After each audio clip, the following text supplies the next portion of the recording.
कहानी शोभा की है। शोभा जो मनरेगा में महिला मेड बन जाती हैं। शोभा कहती हैं साहब मेड तो बन गए लेकिन काम ही नहीं मिलता है। मनरेगा की कहानी, मनरेगा की हकीकत ये है कि स्कीम बहुत अच्छी है लेकिन इम्प्लीमेंटेशन नहीं हो पा रहा है। और उसमें भी शोभा जैसी एक्टिव दलित महिला जब मेड बन जाती है तो बात करती हैं कि साहब काम लगवाइए, काम नहीं मिल पाता है। तो ऐसे मेड बनने का क्या फ़ायदा जब हमें समय से काम ना खुद मिल पा रहा है ना हम लोगों को दिला पा रहे हैं। यहाँ दोस्तों नमस्कार, मेरा नाम है कुलदीप कुमार और आज हम आपके साथ एक कहानी लेकर के आए हैं। ये एक मनरेगा मेड शोभा की कहानी है।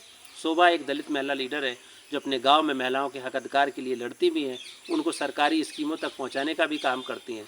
उस शोभा का चयन महात्मा गांधी राष्ट्रीय ग्रामीण रोजगार गारंटी योजना के तहत एक महिला मेड के रूप में हो गया।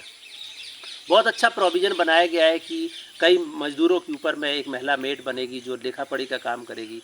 एक दलित महिला शोभा महिला मेड बन जाती है, लेकिन मेड बनने के बाद उसका एक नए तरीके का संघर्ष शुरू होता है क्योंकि वो अधिकारों को जानती है और बात करती है कि अब काम लगाइए, काम मिलता नहीं है।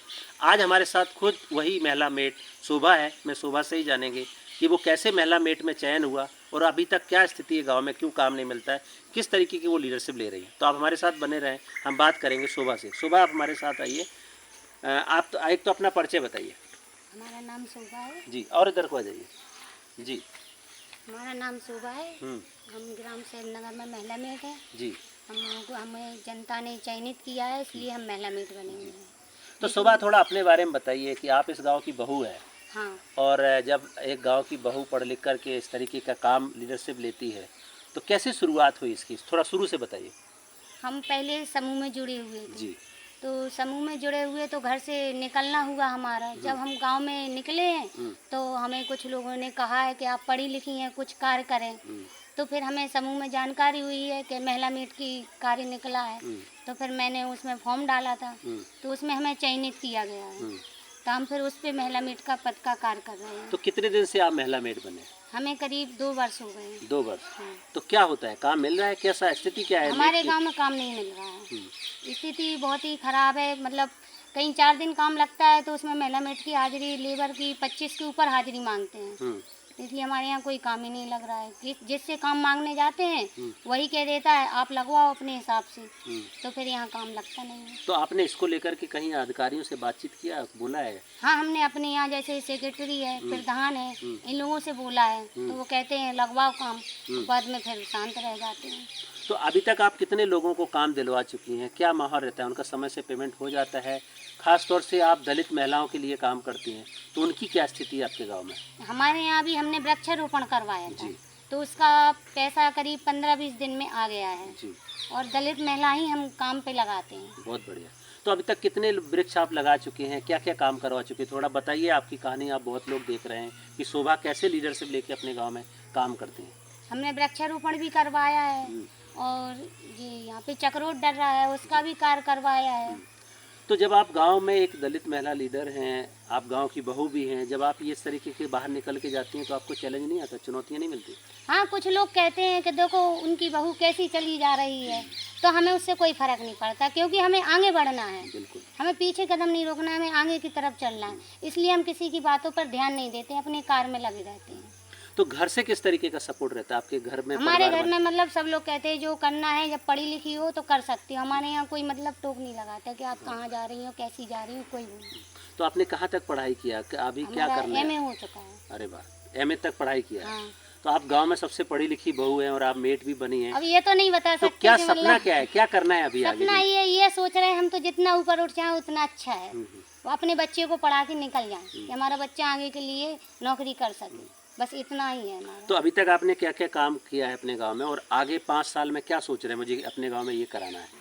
हम ये सोच रहे हैं कि जो एससी की दलित महिलाएं इन्हें कार्य नहीं मिल रहा है, इनको कार्य मिले। बहुत बढ़िया। जैसे किसी का आवास नहीं आया, शौचालय नहीं आया, तो इनको मिलना चाहिए गरीब को। बिल्कुल। गरीब आदमी बैठा रहता है, इनको कुछ नहीं योजनाएं मिल रही। सरकारी लाभ इतना आ रहा है लेकिन महिलाओं को कुछ नहीं मिल रहा है। तो इनको क्यों नहीं मिलता? क्या ये दलित महिला है इस वजह से या फिर कोई और वजह है कि लोग सोचते हैं अरे इनके लिए क्या करना? क्योंकि दलित है और गरीब है, इनके साथ कोई लगना नहीं चाह रहा है, कोई सुनवाई भी नहीं करता है। प्रधान के यहाँ जाओ तो वो भी नहीं सुनते हैं। वो कहते हम क्या करें, सेक्रेटरी से कहो, सेक्रेटरी कहती हम क्या करें, नेकपाल से भी कहो तो वो भी नहीं सुनते।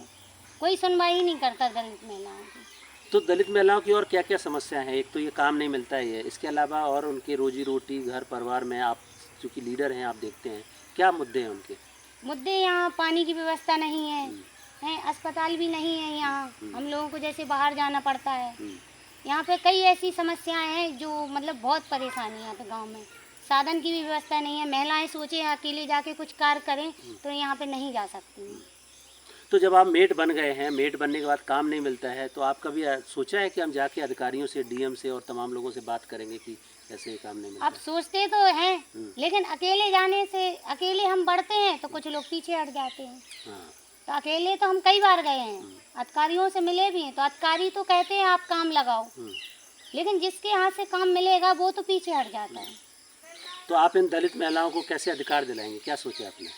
हम आगे बढ़ेंगे, अधिकारियों से मिलेंगे और उन लोगों से कहेंगे कि हमें काम दो, हमारे गांव में कोई कार्य नहीं मिल रहा है, महिलाएं भूखों ही हैं, उनके बच्चे नहीं पढ़ पा रहे, शिक्षा नहीं मिल पा रही है, तो इसी की हम लड़ाई आगे लड़ेंगे। बहुत बढ़िया। तो आज आपको आपकी कहानी को बहुत लोग देख रहे हैं, तमाम जिम्मेदार सरकारी अधिकारी कर्मचारी भी आपकी कहानी को देखेंगे, उनसे क्या मांग है, सरकार से क्या मांग, क्या डिमांड है? सरकार से यही मांग है कि दलित महिलाओं को सरकारी योजनाओं का लाभ मिला जाए, बच्चों को शिक्षा सही से मिली जाए। यहाँ पर शिक्षा का तो कोई वो ही नहीं है यहाँ पे। बिल्कुल।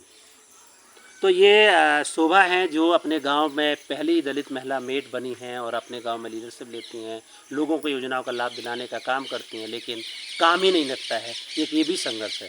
दलित महिलाएं किस किस लेवल पे संघर्ष करेंगी, घर से चूल्हा से निकल के चौखट से बाहर आना और अपने अधिकार के लिए लड़ना बहुत चुनौतीपूर्ण होता है। शोभा भी अपने गांव में एक बहू होते हुए भी इतने लीडरशिप ले रही है, एमए तक की पढ़ाई करने के बाद उसने सोचा है कि हम अपनी महिलाओं को उनके हक दिला करके रहूँगी और उनके जितने भी सपने उनको पूरा करने के लिए हरदम कोशिश करूँगी। अभी वो महिला मेट है, तमाम योजनाओं को लेकर के महिलाओं को लाभ दिलाती हैं, सरकार से भी अपील करती हैं कि हमारी बहनों को उनके अधिकार मिलें। आज की कहानी में इतना ही, कल फिर मिलेंगे एक नई कहानी के साथ। तब तक के लिए नमस्कार, जय भीम, जय संविधान।